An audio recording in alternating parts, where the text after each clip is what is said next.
Hello everyone.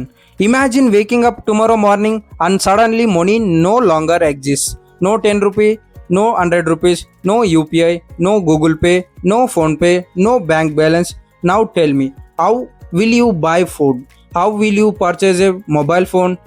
How will you pay your electricity bill? Life would become very difficult. But have you ever wondered, how did money begin? Before money existed, how did people buy and sell things? Who invented money? Who prints Indian currency? Why is Mahatma Gandhi on almost every Indian note? Can the RBI print unlimited money? Today we will learn the complete history of money from the Barter system to today's digital rupee. And before going to video, so who are new to this channel, so please subscribe for more shorts and videos. Let's begin. Chapter 1. Before money. Thousands of years ago, people didn't have money. There was no coins, there was no currency notes. People followed a system called the barter system. The barter system means exchanging one good for another. For example, a farmer has a rice, another farmer has wheat. Instead of using money, they simply exchange rice for wheat. Another example, a milk seller wants vegetable, the vegetable seller wants milk. They exchange milk for vegetable. So no money is used. At first, this system looked simple, but as a society grew, many problems started appearing. So on chapter number 2, problems of the barter system. Let's understand with the examples. Problem 1, double coincidence of wants. Suppose you have a rice, you want milk, but the milk seller does not want rice, he wants fruits. Now what will you do? The exchange cannot happen. This was the biggest problem. Both people had to want each other's goods at the same time. And problem 2, no fixed value. Suppose someone wants to buy a goat. How many bags of rice equal one goat? 10, 20, 30? Nobody know. And there was no standard value. So problem 3, difficulty to carry. Imagine buying a cow by carrying 500 kilograms of feed. Very difficult. And problem 4, difficulty to store. Many goods like fruits, vegetables and milk spoil quickly. So people couldn't store their wealth safely because of all these problems. People started searching for a better system. And chapter 3, birth of money. People slowly started using objects that everyone accepted. Different civilizations used different things. Someone used shells, salt, copper, silver, gold. Among all of these, gold and silver became the most popular. Why? Because they were easy to carry, easy to divide, didn't spoil, had a value. People trusted them. Later, kings started making official coins using gold, silver and copper. These became the world's first real money. For the first time, people no longer needed to exchange goods directly. They could simply use coins to buy anything. This changed trade forever. And chapter 4, history of Indian currency. Now let's talk about India. Money has been used in India for more than 2000 years. One of the earliest coins in India was the punch marked coin, used during ancient kingdoms such as the Maurya Empire. These coins were made of silver and had different symbols punched onto them. Later, many kingdoms used their own coins. During the Mughal period, beautiful gold, silver and copper coins were introduced. So after that came British rule. The British introduced modern paper currency in India. So before independence, India currency looked very different from today's notes. After India became independent in 1947, the country started issuing its own currency. The Indian Rupee became the official currency of India. And now chapter 5, decimal system. Earlier India's currency system was different. People used rupees, annas, paisa and pice. So this was complicated. So in 1957, India introduced the decimal system. From then onwards, 1 rupee equal to 100 paisa. This is a system we still use today. It made calculations much easier. And chapter 6, who prints Indian currency? Many people think the government of India prints all currency notes. Actually, it's a little different. The Reserve Bank of India (RBI) is responsible for issuing most bank notes in India. However, the 1 rupee note is issued by the Government of India, while the RBI issues the other demonstrations. Currency notes are printed at four printing presses located in Mysore, Karnataka, Salboni, West Bengal, Divas, Madhya Pradesh, Nasik, Maharashtra.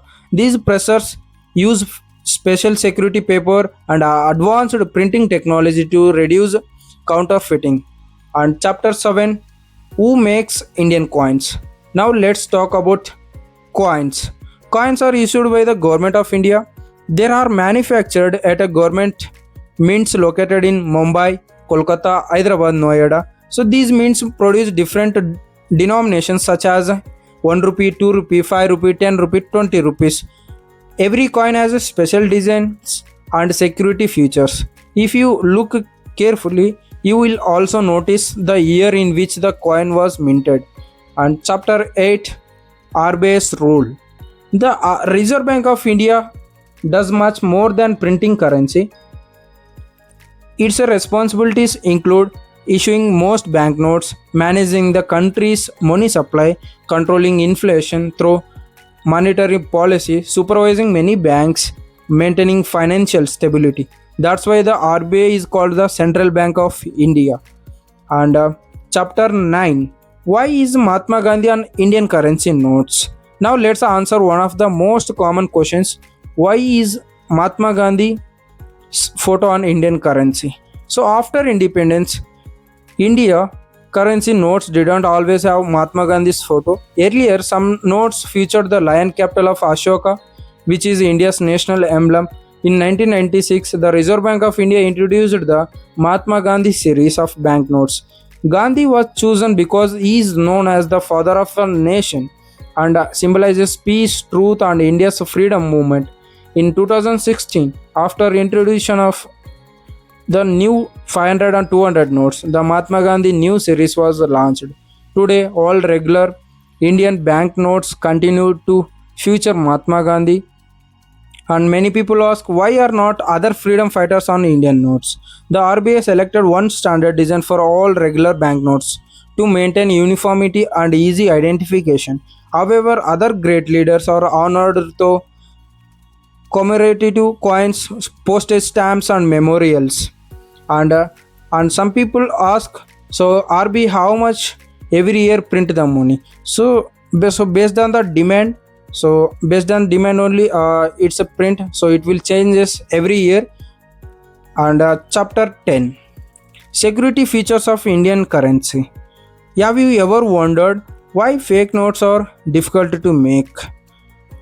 Every Indian currency note has several security features. Some of important ones are watermark of Mahatma Gandhi, security thread, see-through register, micro lettering, and color changing ink on higher demonstration notes, raised printing to help visual impaired people identify notes.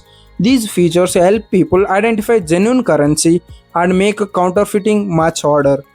Whenever you receive a currency note, spend a few seconds checking these security features. And chapter 11, can RBI print unlimited money? Many people think if the RBI can print money, why does not it print unlimited money and make everyone rich?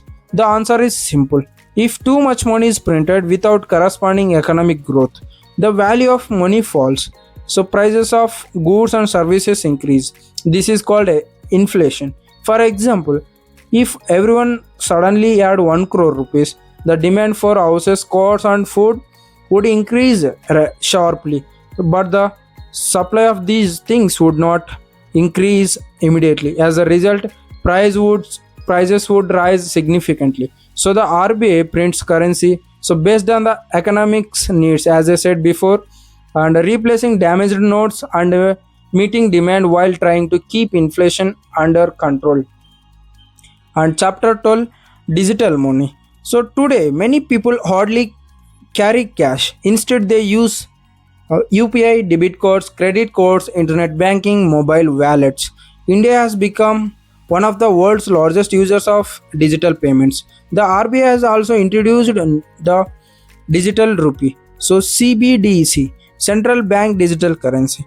It is a digital form of the Indian rupee issued by the RBI.